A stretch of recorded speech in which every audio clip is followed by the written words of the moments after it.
खोलिला रत्न भंडार बाहर रत्न भंडार खोला जाई सरीछि एवं भीतर रत्न भंडार खोलिबा पाई प्रक्रिया आरंभ होईछि। जदियो बाहर रत्न भंडार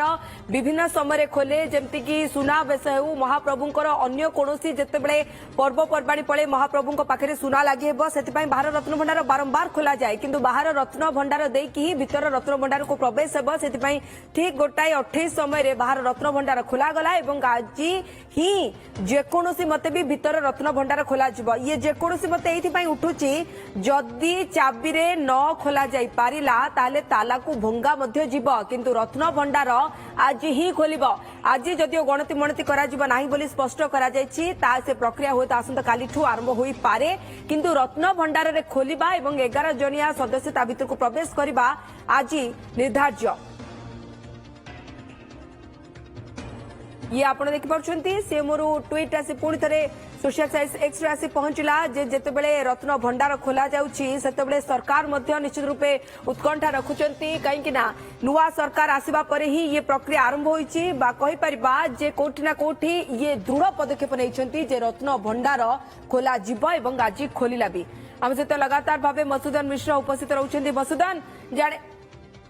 मसूदन को पाखक जीवु सुदर्शन पटनायक मध्य उपस्थित रहउछंती जी कि श्रीमंदिर कमिटीर सदस्य मध्ययुक्त पटनायक जय जगन्नाथ एवं रत्न भंडार खोलिबा को नेकी आपनक भितर उत्कंठा सेतिकी थिबो जेतिकी मो भितर अछि जेतिकी प्रतिटी ओडिया भितर अछि। जानिया को चाहिबे युक्त सुदर्शन पटनायक भितरर कोनोसी हलचल र खबर आपन पाखे अछि की?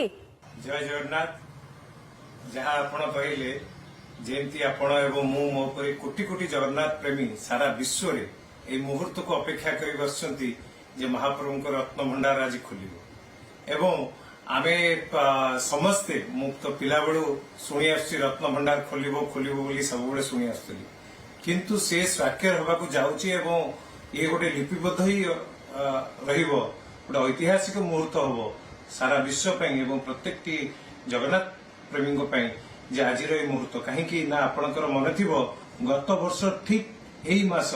जुलाई मास 27 तारिख रे जेतेबेले मु जानिबा को पाइली जे रत्न भंडार भितर परिस्थिति बहुत खराब अच्छी बोली एएसआई आज पर दी ऑनरेबल हाईकोर्ट ऑर्डर अनुसार अर्जेन्सी मैटर दिया जो रत्न भंडार रिपेयर करने से मु गोटे चिठी आम मैनेजिंग कमिटी को लिखी ऑनरेबल चेयरमैन को एवं तापर ही ये जिनसर आलोचना होता कि मु निश्चित भाव में अत्यंत माने कृतज्ञता ज्ञापन करी गजपति महाराज जी कि आम श्रीमंदिर परिचालना कमिटी चेयरमैन से सहयोग करते एवं से अनुताप करते से बारंबार कहते रत्न भंडार खोल जाओ एवं विशेषकर आज जो सरकार माननीय मुख्यमंत्री एवं माननीय आईन मंत्री एवं विशेषकर ऑनरेबल प्राइम मिनिस्टर जे कि जहाँ जवाब देते आमको जे निश्चित भाव में रत्न भंडार खोल आज जेकोसी परिस्थिति जेतेबेले बड़ देउल कथा आसे सेतेबेले आम समस्त आस्था अस्मितार कथा आसे एवं बड़ ठाकुर आम समस्त आराध्य तो से जगह श्रीयुक्त पटनायक आपण पूरी बासी मध्य छोट बेलू शुणिथिबे रत्न भंडार श्रीमंदिर विभिन्न प्रकार जो अलौकिक आमे देखिपारू जे लीला खेला महाप्रभु करती एवं भितर को जीवार अनेक पॉजिटिविटी आम भितर जो आसी जाए तो रत्न भंडार को नहीं रहस्य विषय श्रीयुक्त पटनायक कौन शुणी आपण पुणी जांच कमिटीर सदस्य भी अच्छा श्रीयुक्त पटनायक नहीं देखो ये सब महाप्रभुंकर लीला बुझन तो महाप्रभु आशीर्वाद देखो आमे पिला बेलू सब बेले शुणी आसु इवन कि मु लास्ट टाइम भी जिते सैंड राइट करी से देखी जे केमती भाव महाप्रभु ये रत्न भंडार को बाबा लोकनाथ केमती जगी रही एवं केते महत्व रही रत्न भंडार एवं आमे पिला बेलू आम पूर्वपुरुष मान शुणी आसु बहुत मोती माणिक हीरा लीला भरी होगी रही महाप्रभु रत्न भंडार महाप्रभु रत्न भंडार जहाँ अच्छी हुई तो सारा विश्व एमती कौन जगार कौन प्रभुंर एमती प्रकार नथिबो एई टाइप हीरा लीला नथिबो जो टाइप महाप्रभु पाखे अच्छी बोली पुरी प्रत्येकटी बासिंदा प्रत्येकटी गलिकंदी आज आलोचना जे महाप्रभुंर रत्न भंडार खोलिबो एवं रत्न भंडार जो रत्न अच्छी कहीं समस्त मन ये जो गोटे क्वेश्चन हो जाता जे प्रकृत में ये जो वर्षा हवा द्वारा पानी पड़ा द्वारा ये सब जो जिनस सब प्रकृत में ता भितर ये सब जिनस केमती सुरक्षित अच्छी न अच्छी एवं ये कहीं खोलुनी तेणुक समस्त जो भितर आशा आकांक्षा अच्छी सी आज पूरण होबाकु जाउची एवं रत्न भंडार निश्चित भाव गुरुत्वपूर्ण पॉइंट उठाइले जेतिकी आमर प्रभु पाखे अच्छी हुए तो आउ केउठी नाही एइतबाई काहेकि ना 1978 मसिया जेतेबे खोला जायतिला जेतेबे अनेक बार आमे रवि मिश्र जे सेतेबे जे प्रशासक थिले श्रीमंदिर तांको प्रतिक्रिया सुनिचु जे काहेकि ना सी जाइतिले भितर को डीबी धरी सी भितर को जाइतिले तां कहबा कथा जे हैदराबाद रु एक स्वतंत्र टीम आस्तिले जे मूल्यांकन करिबार थिला किंतु सी भाबुतिले जे तिरुपति पाखे ही सबुठु अधिक रत्न अच्छी जेतेबे महाप्रभु जगन्नाथ रत्न देखिथिले से डरी जाइतिले एवं एया कहितिले जे आमे हाथ टेकी दउछु आमे आकु मूल्यांकन करि परिबु नाही एवं ये ही सूचौछि जे आम महाप्रभुंकर प्रकृति रे केते रत्न एवं सुना अलंकार हीरा नीला मोती माणिक एवं ता सहित विभिन्न प्रकार मुकुट भी काळे अछि। निश्चित भाव में मु से इंटरव्यू देखी कहीं देखु जितेबले मु जानवाक पाइली एवं प्रत्येकटी जगन्नाथ प्रेमी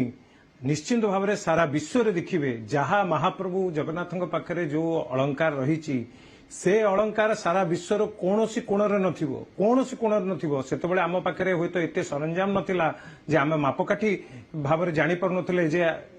हीरा नीला मोती माणिकर कौन ये रही किंतु वर्तमान जो टेक्नोलोजी डेभलप होती आपन देखंतु राज्य सरकार गोटे अति सुंदर एसओपी तैयारी करछंती एते सुंदर एसओपी तैयारी होईची आपन देखिबे एते स्पष्ट सूचना आसीबो